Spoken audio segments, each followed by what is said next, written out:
ഒരു രാത്രി 9 പേർ ഒരേ സ്ഥലത്ത് ഒരു ദിവസം മരിച്ചു കിടക്കുന്നു.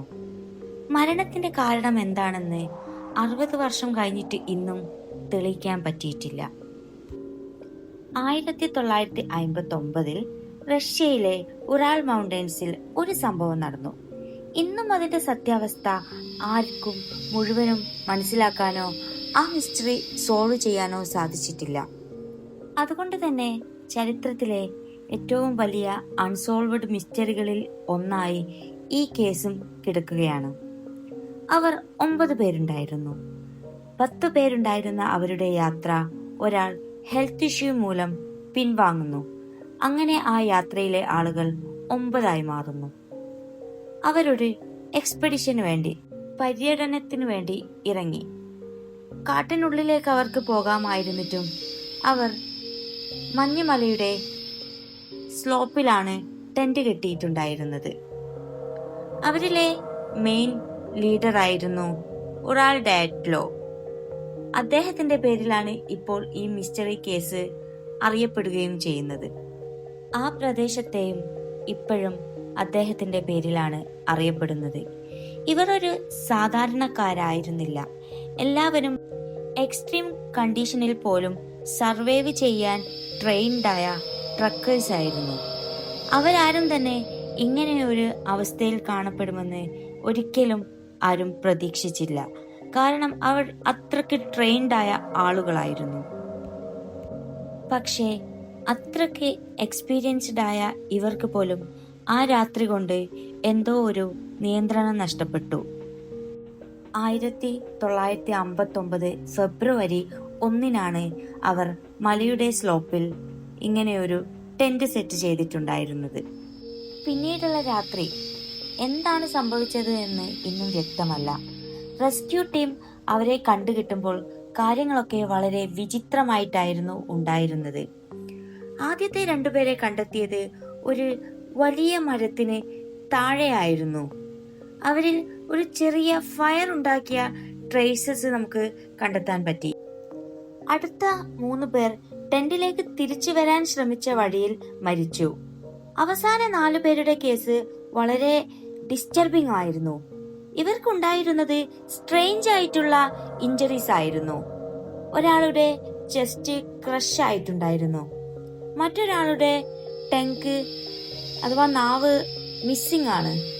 മറ്റേ ആളുടെ ഐ മിസ്സിംഗ് ആണ്, കണ്ണ് മിസ്സിംഗ് ആണ്.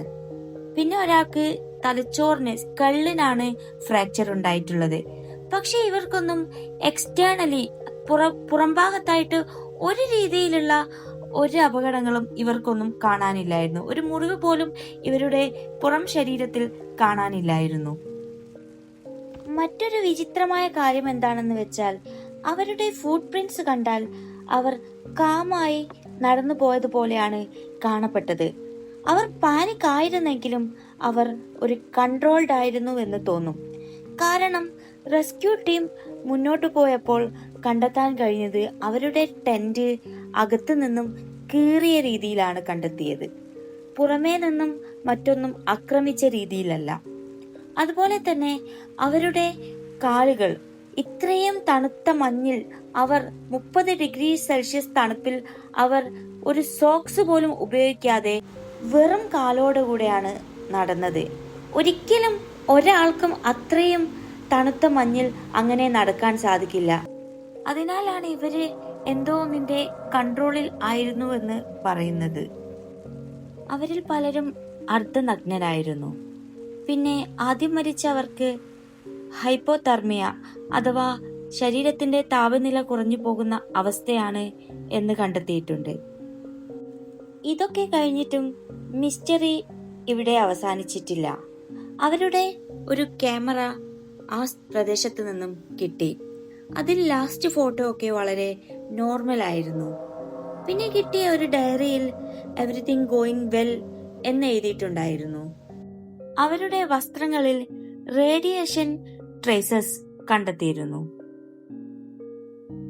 അവലാൻഷെ തിയറി ആണെന്നും മിലിറ്ററി എക്സ്പെരിമെന്റ് ആണെന്നും സീക്രട്ട് വെപ്പൺ ടെസ്റ്റിംഗ് ആണെന്നും റേഡിയേഷൻ എക്സ്പ്ലെയിൻ ആണെന്നും ഇൻഫ്രാസൗണ്ട് ആണെന്നും കാറ്റും മലയും തമ്മിൽ ഉണ്ടാവുമ്പോൾ ആ ഷേപ്പിൽ അവിടെ പ്രത്യേകമായൊരു ശബ്ദമുണ്ടായെന്നും അപ്പോൾ അതൊരു സ്ട്രേഞ്ച് സൗണ്ട് ആയതിനാൽ ബ്രെയിനിൽ പേടി ഉണ്ടായത് കാരണമാണെന്നും അങ്ങനെ പല പാരാനോർമൽ ആക്ടിവിറ്റി ആയിട്ട് സംഭവിച്ചതായിരിക്കുമെന്നും അല്ലെങ്കിൽ എന്തെങ്കിലും അവരെ ഭയപ്പെടുത്തി ഓടിപ്പിച്ചതാവാമെന്നും അങ്ങനെ പല രീതിയിലുള്ള അഭ്യൂഹങ്ങൾ ഇതിന്റെ പിന്നിലുണ്ടായി.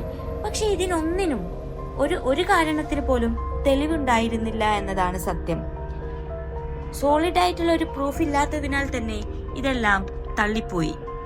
ഒഫീഷ്യലി റിപ്പോർട്ടായിട്ട് വന്നിട്ടുണ്ടായിരുന്നത് എ കമ്പലിംഗ് നാച്ചുറൽ ഫോഴ്സ് എന്നാണ്. പ്രകൃതിയിൽ നിന്നും ശക്തമായി എന്തോ ഒന്ന് സംഭവിച്ചു. പക്ഷേ 60 വർഷങ്ങൾ കഴിഞ്ഞിട്ട് ഇപ്പോഴും ഈ കേസ് തെളിയാതെ കിടക്കുകയാണ്. പിന്നെ ഈ കേസിന് ചില സംശയമായ രീതികൾ ഉണ്ടായി. ഇതിൽ അപകടകാരികൾക്ക് സംഭവിച്ച ഇഞ്ചുറികൾ, മുറിവുകൾ അതെല്ലാം വളരെ സംശയകരമായി നിലകൊണ്ടു. പിന്നെ അവർ ഹൈലി ട്രെയിൻഡ് ട്രക്കേഴ്സ് ആയിരുന്നിട്ടും അവർക്കിങ്ങനെ സംഭവിച്ചു എന്നത് മറ്റൊരു സംശയം. പിന്നെ സേഫായ ഫോറസ്റ്റ് ഏരിയ ഉണ്ടായിരുന്നിട്ട് പോലും മലയുടെ സ്ലോപ്പിൽ, മഞ്ഞുവീഴ്ചയൊക്കെ ഉണ്ടാവുന്ന ഈ സ്ലോപ്പിൽ അവർ എന്തിന് ടെന്റ് അടിച്ചു എന്നത് മറ്റൊരു സംശയകരമായ കാര്യം.